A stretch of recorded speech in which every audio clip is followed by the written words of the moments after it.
Student welcome creators, कैसे हैं आप लोग। तो आज हम लोग फिर से क्वेश्चन करेंगे, वो भी क्वेश्चन 15 क्वेश्चन करेंगे और इम्पॉर्टेंट टॉपिक है आप लोगों का तंत्रिका तंत्र। तो इस टॉपिक से रिलेटेड 15 क्वेश्चन यहाँ पर हम लोग करने वाले हैं और सारे क्वेश्चन आप लोगों के प्रीवियस ईयर है। तो नर्वस सिस्टम से रिलेटेड क्वेश्चन हम लोग यहाँ पर करेंगे और 15 क्वेश्चन करेंगे। सारे क्वेश्चन बहुत इंपॉर्टेंट है, भले ही क्वेश्चन कम है लेकिन प्रीवियस ईयर एग्जाम में पूछे गए हैं और यहाँ से आप लोगों के एग्जाम में क्वेश्चन पूछे जा सकते हैं। तो अगर आप लोगों ने अभी तक चैनल को सब्सक्राइब नहीं किया है तो चैनल को सब्सक्राइब कर लीजिए, बेल आइकन को प्रेस कर लीजिए ताकि आप लोगों को क्लास का जो नोटिफिकेशन है वो समय पर मिलता रहे और आप लोग ऐसे इंपॉर्टेंट जो क्लासेस हैं उनको समय से देखें ताकि आप लोगों के एग्ज़ाम में हेल्प हो। अगर आप लोगों ने अभी तक हमारे टेलीग्राम चैनल को ज्वाइन नहीं किया है तो टेलीग्राम चैनल को ज्वाइन कर लीजिए।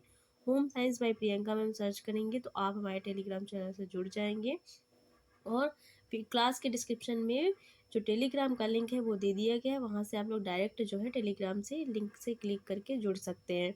वहाँ पर आप लोगों को टेलीग्राम पे क्लास का जो PDF नोट्स है वो फ्री में प्रोवाइड कर दिया जाता है और क्लास का लिंक भी वहाँ पर दिया जाता है जिससे आप लोग जो क्लास है उसको देख सकते हैं और नोट्स बाद में भी आप लोग पढ़ सकते हैं। तो आइए हम लोग अपना जो क्वेश्चन है उसको स्टार्ट करते हैं।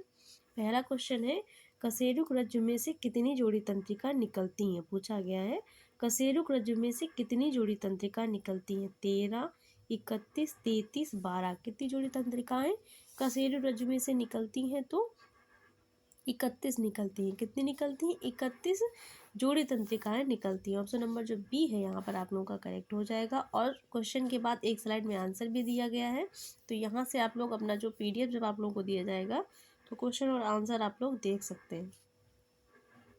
अगला क्वेश्चन है, मनुष्य में कितने जोड़ी कपाल तंत्रिका पाई जाती हैं।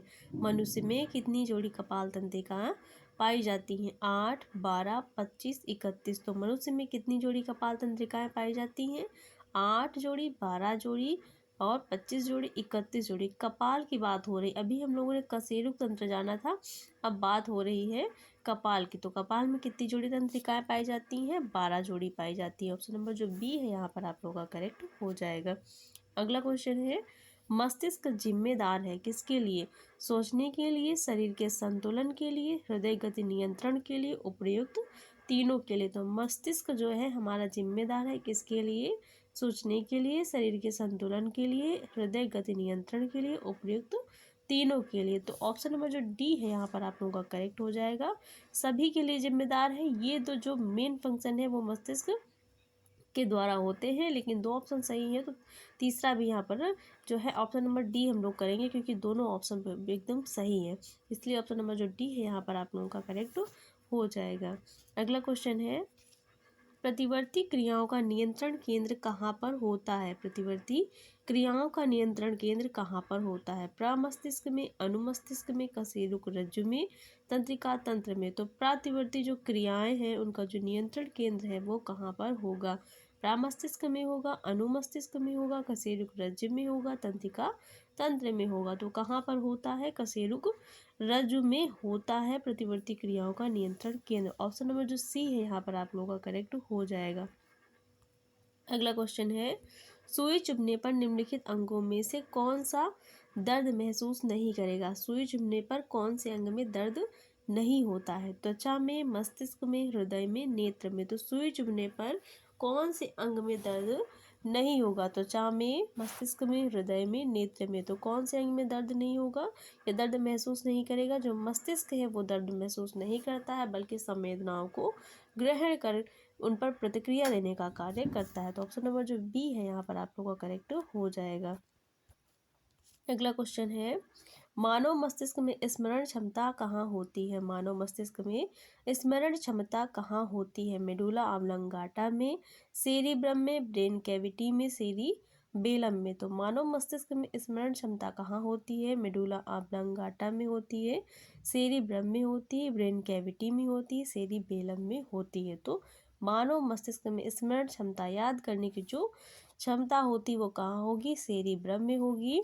ऑप्शन नंबर जो बी है यहाँ पर आप लोगों का करेक्ट हो जाएगा। सेरिब्रम आंसर यहाँ पर होगा। अगला क्वेश्चन है, मानव शरीर का तापक्रम जाड़ों में घट जाता है, गर्मियों में बढ़ जाता है, ना ही जाड़ों में घटता है और ना ही गर्मियों में बढ़ता है, जाड़ों में बढ़ जाता है। इनमें से कौन सा ऑप्शन जो है वो मानव शरीर के तापक्रम के लिए सही है?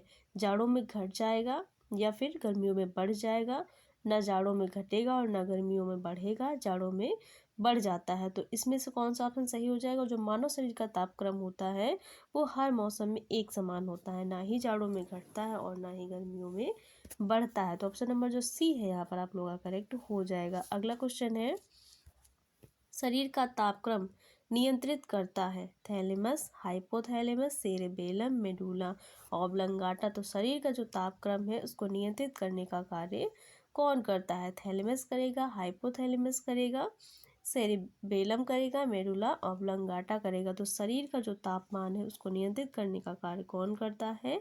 हाइपोथैलेमस करता है। और यहाँ पर ऑप्शन नंबर जो बी है यहाँ पर आप लोग का करेक्ट हो जाएगा। जितने भी आंतरिक जो क्रियाएं होती हैं उनके नियंत्रण का जो कार्य होगा वो हाइपोथैलेमस का होता है। जो भी शरीर के बाहर पर जो प्रक्रियाएं होंगी उन पर जो हमारा शरीर रिएक्शन करेगा या फिर उन पर जो प्रतिक्रिया देगा वो थैलेमस यहाँ पर क्या करेगा? उनका नियंत्रण करता है। तो जो हाइपोथैलेमस है वो आंसर यहाँ पर आप लोग का करेक्ट हो जाएगा। अगला क्वेश्चन है, तंत्रिका तंत्र की संरचनात्मक एवं कार्यात्मक इकाई क्या है? पूछा गया है तंत्रिका तंत्र की संरचनात्मक एवं कार्यात्मक इकाई क्या है? नेफ्रॉन, मेरुरज्जु, मस्तिष्क, न्यूरॉन। तो यहाँ पर तंत्रिका तंत्र की संरचनात्मक एवं कार्यात्मक इकाई पूछा गया है। नेफ्रॉन, मेरुरज्जु, मस्तिष्क, न्यूरॉन। तो जो नेफ्रॉन है वो किसकी है? नेफ्रॉन किडनी की है। और मेरुरज्जु किसकी है? स्पाइनल। जो मेरुरज्जु है वो स्पाइनल कॉर्ड है। और मस्तिष्क तो यहाँ पर ब्रेन हो जाएगा। तो यहाँ पर ऑप्शन सही क्या होगा?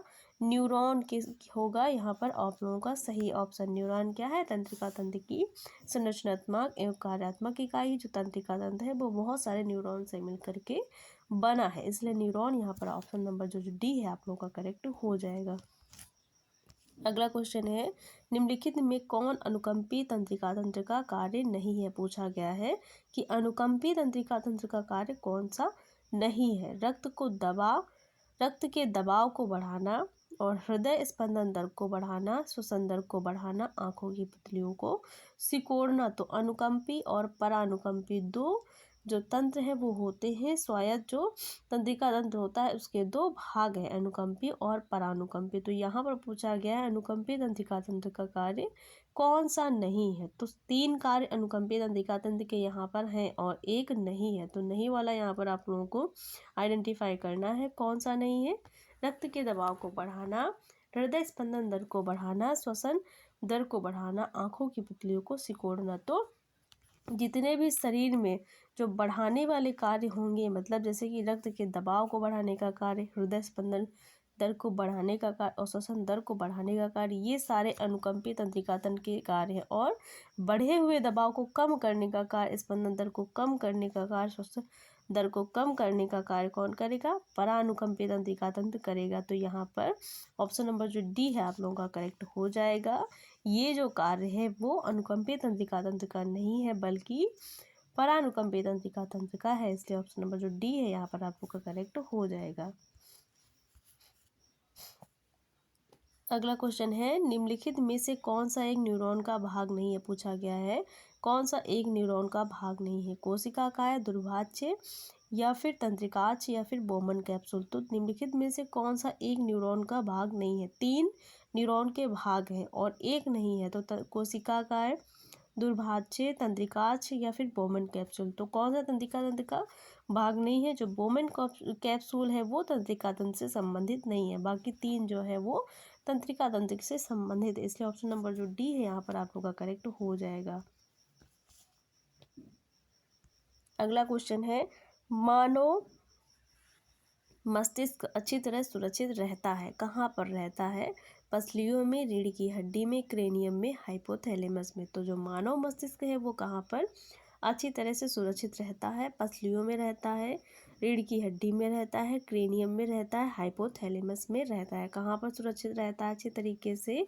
तो तो क्रेनियम में जो मानव मस्तिष्क होता है उसका घर कह ले या फिर उसका सुरक्षा जो कवच है वो कह ले, वो कौन होता है, वो क्रेनियम होता है। तो क्रेनियम में जो मानव मस्तिष्क होता है, कपाल जो नहीं होता, कपाल के अंदर जो मानव मस्तिष्क है वो सुरक्षित रहता है। पसलियों में फेफड़े रहते हैं सुरक्षित।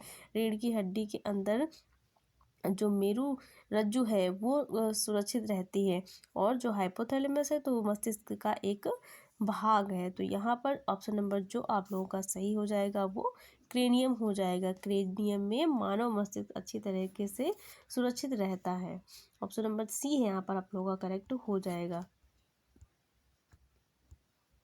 अगला क्वेश्चन है, हमारे मस्तिष्क और मेरुरज्जु के चारों ओर एक सुरक्षात्मक परत को क्या कहते हैं। मतलब हमारे मस्तिष्क की ओर और हमारे मेरुरज्जु की ओर एक सुरक्षात्मक परत होती है, उस परत को क्या कहा जाता है। पेरिकार्डियक मेनिंजेस कहा जाएगा, कार्पस कैलोमस कहा जाएगा, रेनल फेसिया कहा जाएगा। तो मस्तिष्क और मेरुरज्जु के चारों तरफ एक सुरक्षात्मक परत होती है, उस परत को क्या कहा जाता है, जो मस्तिष्क और मेरुरज्जु को सुरक्षा प्रदान करने का कार्य करती है। तो वो सुरक्षात्मक परत क्या कहलाती है, मेनिंजेस कहलाती है। क्या कहलाती है, मेनिंजेस कहलाती है। ऑप्शन नंबर जो बी है यहाँ पर आप लोगों का करेक्ट हो जाएगा।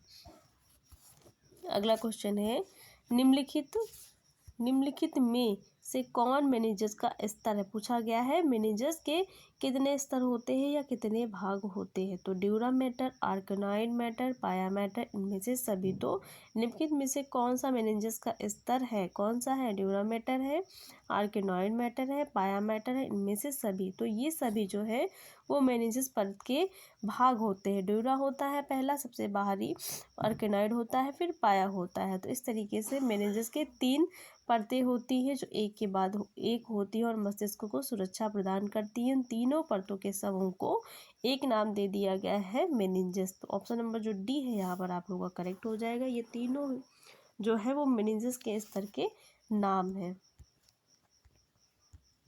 अगला क्वेश्चन है और आप लोगों का लास्ट क्वेश्चन है, एक वयस्क व्यक्ति के मस्तिष्क का औसत द्रव्यमान कितना होता है। एक वयस्क